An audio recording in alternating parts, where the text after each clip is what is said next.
Hola, soy Álvaro Bizama. Emilio me invitó a leer esta presentación. Voy a tratar de ser breve. Me acompañan dos amigos,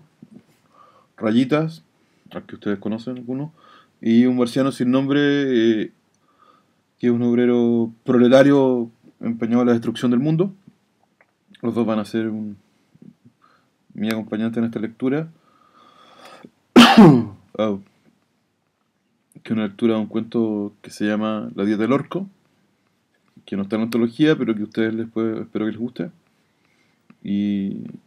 eso, un cuento sobre Tolkien o sobre lo que yo creo que es Tolkien, en Latinoamérica. Ahí va.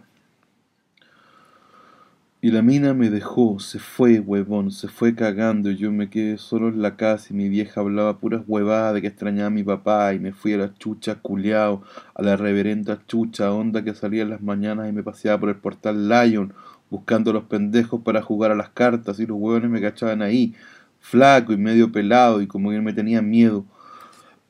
como que tenía pinta de pervertido, pero nada, ni un rollo, si soy más bueno que la cresta. Este es el gato Eduardo. Saludos, Eduardo.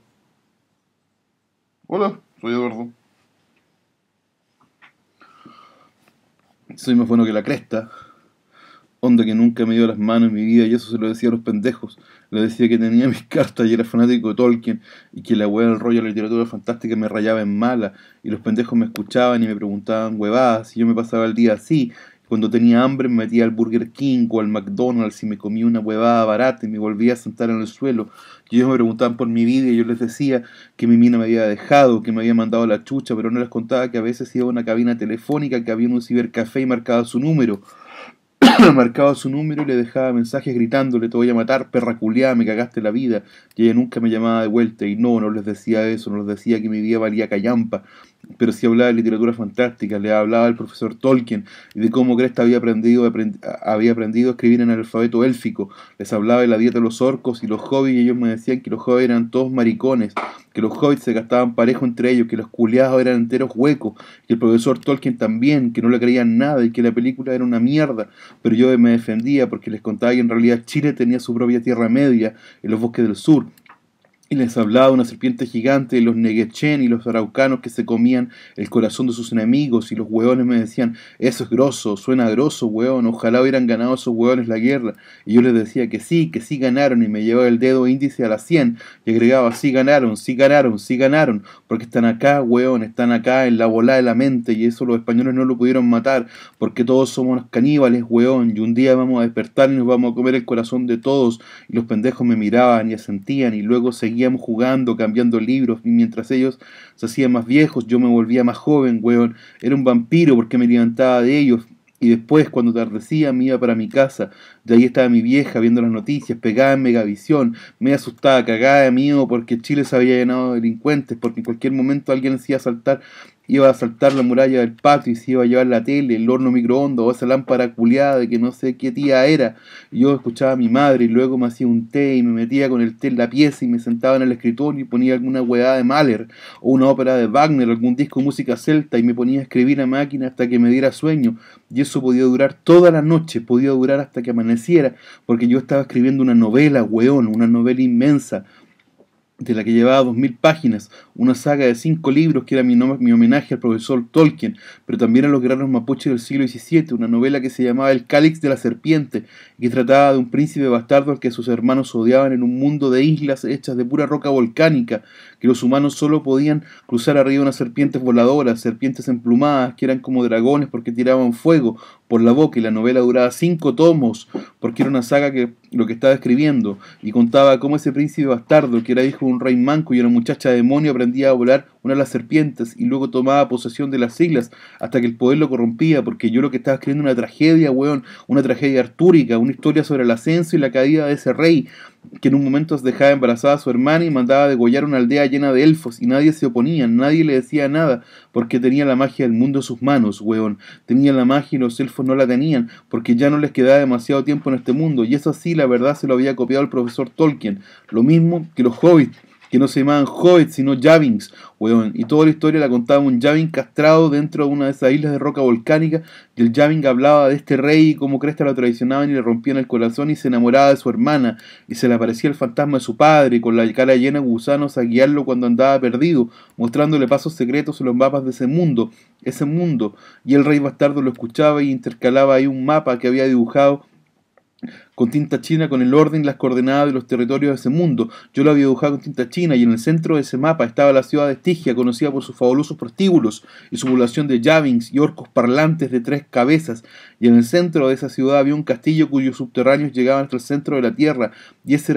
y era ese fuego el que daba la energía para que funcionara la ciudad, y el rey a veces bajaba hasta el subterráneo, digamos más o menos que bajaba una vez cada 500 páginas, y negociaba con unos demonios de fuego, algo que recién se sabía en el 4º tomo, que era su inmortalidad a cambio de la vida de sus hijos, y los demonios aceptaban, y él bajaba al mundo interior, que estaba abajo de la ciudad de Estigia, y les pasaba la guagua, y ahí todo se iba a la cresta. Mi novela se volvía oscura porque en el 5º tomo la guagua había crecido y volvía a vengarse el padre y ya no tenía rostro, porque no tenía cabeza, weón, porque los hombres de fuego que habían abajo de la tierra se la habían sacado y habían puesto ahí una llama azul y eterna, y todo terminaba con un final apocalíptico, con una guerra total donde el rey bastardo peleaba con su hijo en medio de un campo lleno con las cabezas cortadas de 1000 Yavins, mientras las serpientes voladoras bailaban en el cielo, mientras mi madre gritaba de alegría en la pieza, porque venía un programa de mierda de Megavisión donde los pacos entraban a la fuerza a la casa de unos narcos y ella se alegraba porque estaban barriendo escoria, estaban sacando esa basura, estaban apresando a los delincuentes que le daban droga a los niños de Chile, a los asesinos que traían ese flagelo que había enfermado al país, mientras yo gritaba a ella, mientras yo escribía sobre su duelo final entre padre e hijo, un duelo cuyos únicos testigos eran los ojos muertos de 1 millón de Yavins cuyas cabezas desolladas cantaban una canción de amor, la del rey por su hermana. Y el fantasma gusanado del padre flotaba mientras abría su mortaje y sacaba un mapa del que se le borraban las líneas con cada estocada que se pegaba en el rey y su hijo. Y yo escribía todo eso y llenaba toda una prosa fantástica, weón, una prosa épica, que ya la quisiera cualquier poeta, donde alguien se levantaba su flamígera espada hacia el cielo azafranado dibujando un arco de centellas que se abría paso sobre los broches dorados de una armadura forjada con soles, weón. Y eso escribía mientras pensaba cómo cerrar el arco narrativo, porque ahí había un arco narrativo, conche tu madre, y en el medio arco narrativo, culiado, porque yo había hecho la pega y me había leído 3 libros gringos sobre cómo escribir novelas y construir personajes y ambientes, que me había prestado un amigo que sabía más que la cresta porque se leía 1000 libros al año, y esos manuales estaban en la raja, porque estaban escritos por unos buenos secos, unos buenos los que hubiera abrazado de conocerlos porque me habían enseñado cómo era estructurar una narración y a separar los capítulos tal y como lo hacía el profesor Tolkien, como lo hacía en esa mina que escribía las nieblas de Avalon, y ese guatón culiado del Juego de Tronos, y Robin Hood, y el sequísimo de un tal de Steve Erickson, que me encantaba porque todos ellos me rayaban, y tenía sus libros en el estante de la pieza, justamente al lado de los manuales de escritura, y mis libros de hadas y mitología mapuche, todos esos son libros que miraba cuando se me iba la energía del cuerpo, y me quedaban como 100 páginas para terminar, y no me decidía si el hijo de fuego azul mataba a su papá, o si el papá mataba al hijo, si el hijo quemaba con un abrazo el fantasma gusanado del abuelo, porque era una decisión cabrona, weón, una decisión compleja, porque ahí se me iba la cresta el arco narrativo, porque ahí sí me iba la cresta el arco narrativo, ahí sí me iba la vida, se me la jugaba todo por ese cierre, conche tu madre, y no sabía si iba a funcionar, pero yo confiaba en los manuales que tenía, y las 114 veces que había leído el Silmarillion de Tolkien, mientras pensaba, ojalá termine esto pronto, porque quería estar despejado para la partida de cartas mañana, y porque les quería contar a los pendejos del Portal Lion que había terminado mi saga, y que duraba 5000 páginas, que duraba miles de hojas que reposaban en varias pilas amarradas cada una con elástico sobre el escritorio, los tomos 1, 2, 3, 4 y 5, una saga completa, un mundo completo, un planeta hecho de los huesos de 1 millón de Yavins muertos, que había salido entero de mi cabeza, weón, y que latía ahí sobre la mesa como un animal vivo, mientras yo trataba de dormirme, mientras mi madre, iluminada solo por el resplandor de la tele encendida en una carta de ajuste, soñaba con delincuentes y asesinos ahorcados en la alameda tapizada con sangre seca. Eso. Muchas gracias a todos.